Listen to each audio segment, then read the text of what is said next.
Hello दोस्तों, welcome back to our YouTube channel Guru Masti GNMT। दोस्तों आज पैरामेडिकल प्रवेश परीक्षा 2023 का important previous year question paper लेकर आया हूं, जिसमें आपका सब्जेक्ट है सामान्य ज्ञान। कुछ कमेंट को देखते हुए बनाने पड़ रहा है, क्योंकि कुछ कमेंट आ रहे थे कि सर अलग अलग सब्जेक्ट वाइज सब्जेक्ट क्वेश्चन को प्रोवाइड करवाइए। तो लेकर आ गया हूँ अलग अलग सामान्य ज्ञान का, जिसमें है क्या, पहला सेट है सेट 1। तो चलता हूँ डायरेक्ट क्वेश्चन की ओर। फर्स्ट सेट का सामान्य ज्ञान का क्वेश्चन देख लेते हैं। क्वेश्चन इसमें फर्स्ट क्वेश्चन बोल रहा है कि नीति आयोग एक है, मतलब नीति आयोग एक क्या है। ऑप्शन ए में दिया है मंत्रालय है, बी में दिया है शासकीय विभाग है, सी में परामर्शदायी संस्था है, या डी में स्वशासित निगम है। तो आखिर ये है क्या? तो इसका राइट आंसर हो जाएगा ऑप्शन सी हो जाएगा, अर्थात क्या, तो यह परामर्शदायी संस्था है। नीति आयोग एक परामर्शदायी संस्था है। चलते हैं आगे सेकंड क्वेश्चन पे।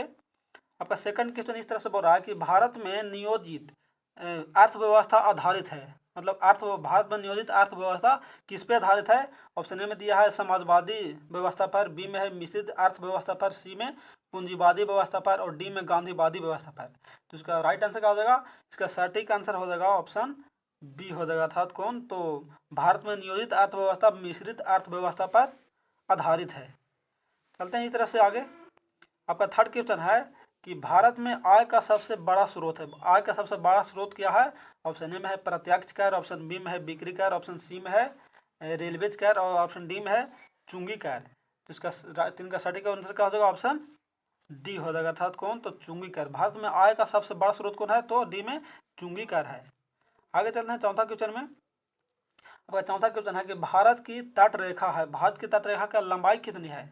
ऑप्शन ए में दिया गया है 6200 किलोमीटर लंबी, बी में है 6100 किलोमीटर लंबी, और सी में दिया है 5985 किलोमीटर लंबी, और डी में दिया है 6175 किलोमीटर लंबी। तो इसका राइट आंसर क्या हो जाएगा? इसका राइट आंसर हो जाएगा ऑप्शन बी हो जाएगा, अर्थात क्या, तो 6100 किलोमीटर लंबी है भारत की तट रेखा की लंबाई कितनी है? 6100 किलोमीटर लंबी है।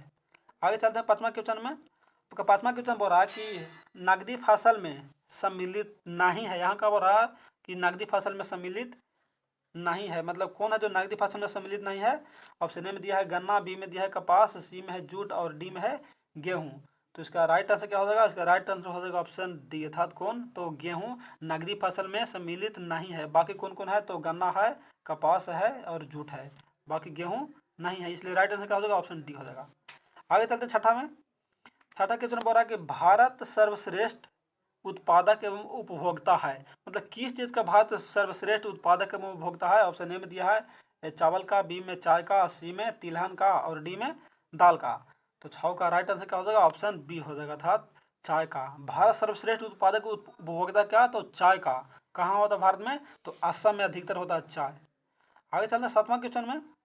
सातवां बोल रहा है कि भारत की उन्नति संतोषजनक रही है किसमें। ऑप्शन ए में दिया है कुल राष्ट्रीय उत्पादक में बढ़ोतरी के संबंध में, और बी में है कि बेरोजगारी में कमी के संबंध में, थोड़ा सा ऊपर कहते हैं, सी में है कि प्रति व्यक्ति आय के संबंध में, डी में है असमानता में कमी के संबंध में। तो सात का सही और सटीक आंसर क्या हो जाएगा? तो सात का सही और सटीक आंसर हो जाएगा ऑप्शन ए हो जाएगा, अर्थात क्या, ऑप्शन ए हो जाएगा, अर्थात क्या, तो कुल राष्ट्रीय उत्पादन बढ़ोतरी के संबंध में उन्नति संतोषजनक रही है। आगे चलते हैं आठवां में। आठवां क्वेश्चन बोल रहा है कि विभाजन के कारण भारत का कौन सा उद्योग सबसे बुरी तरह प्रभावित हुआ। विभाजन मतलब बंटवारा के कारण भारत का कौन सा उद्योग सबसे बुरी तरह मतलब प्रभावित हुआ। ऑप्शन ए में दिया है रुई तथा शक्कर उद्योग, बी में इंजीनियरिंग तथा सीमेंट उद्योग, सी में जूट तथा रुई उद्योग, और डी में दिया क्या, कागज और लोहा उद्योग। तो आठ का राइट आंसर क्या हो जाएगा? आठ का राइट आंसर हो जाएगा ऑप्शन सी हो जाएगा, अर्थात कौन, तो जूट एवं रुई उद्योग। विभाजन कारण भारत का मतलब जूट तथा रुई उद्योग पर बुरी प्रभाव पड़ा था। आगे चलते हैं नौवां क्वेश्चन में।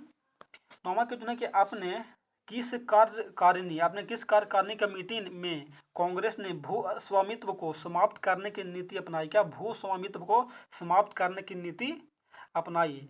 ऑप्शन ए में दिया है क्या कार्यकारिणी कमेटी 1937, ऑप्शन बी में है कार्यकारिणी कमेटी 1942, आगे देखते हैं सी में है कार्यकारिणी कमेटी 1945, और डी में है कार्यकारिणी कमेटी 1946। तो 9 का राइट आंसर क्या हो जाएगा? तो 9 का राइट आंसर हो जाएगा, यहाँ देखते हैं ऊपर, 9 का राइट आंसर हो जाएगा ऑप्शन ए हो जाएगा, अर्थात कौन, तो कार्यकारिणी कमेटी 1937। यहाँ का बोला कि भू स्वामित्व को समाप्त करने की नीति अपनाई, कौन अपनाई थी, तो कार्यकारिणी कमेटी 1937 अपनाई थी। आगे चलते हैं 10वां में।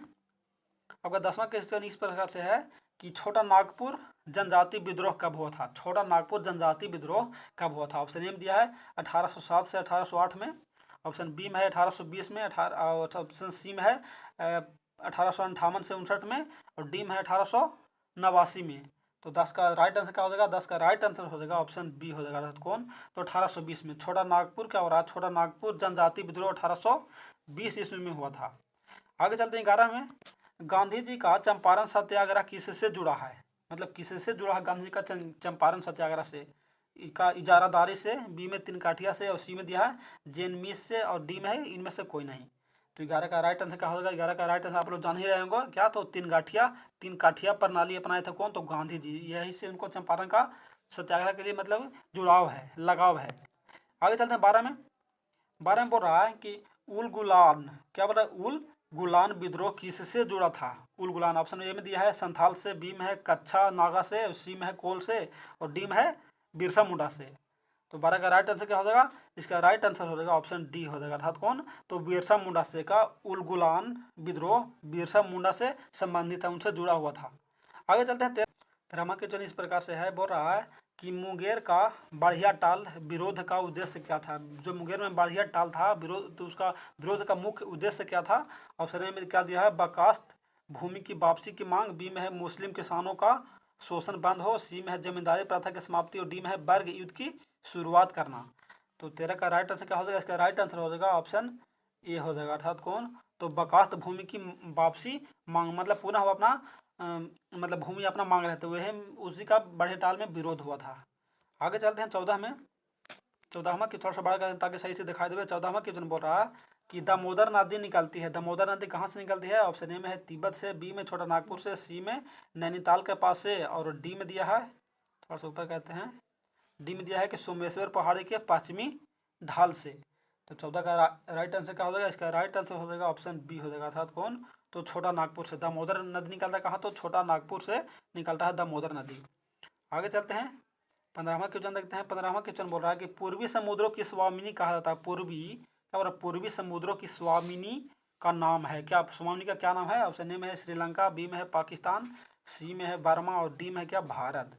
तो 15 का राइट आंसर क्या होगा, इसका राइट आंसर हो जाएगा ऑप्शन डी, अर्थात क्या, तो भारत। पूर्वी समुद्रों के स्वामिनी का नाम है क्या, भारत नाम है। आगे चलते हैं 16 में।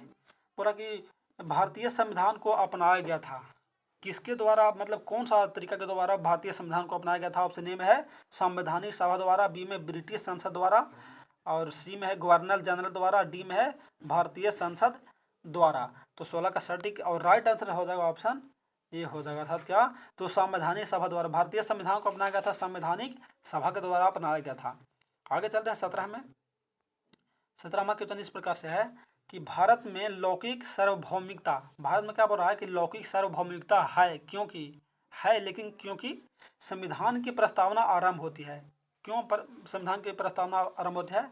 ऑप्शन ए में है प्रजातंत्रीय भारत शब्दों से, बी में है कि जनता की जनतंत्र शब्दों से, सी में है जनता के लोकतंत्र शब्दों से, और डी में है हम भारत के लोग शब्दों से। तो 17 का राइट आंसर क्या हो जाएगा, 17 का राइट आंसर हो जाएगा ऑप्शन डी हो जाएगा, अर्थात क्या, तो हम भारत के लोक शब्दों से क्या होता है, भारत में लौकिक सार्वभौमिकता है क्या, तो हम भारत के लोक शब्दों से।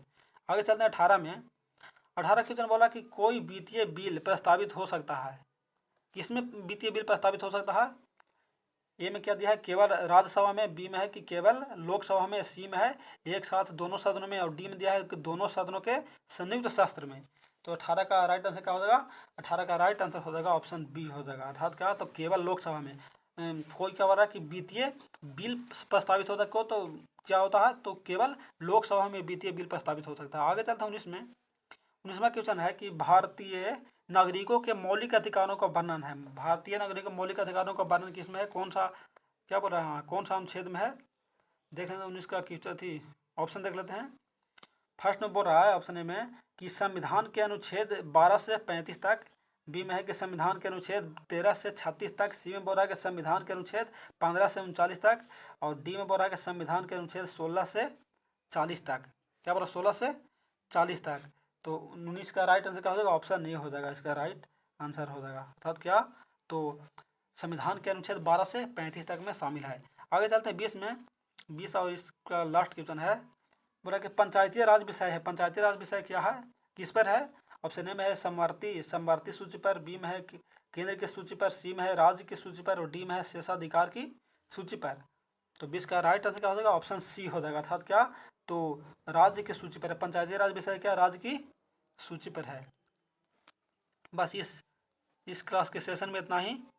फिर मिलते हैं अगले क्लास के सेशन में। तब तक के लिए जय हिंद।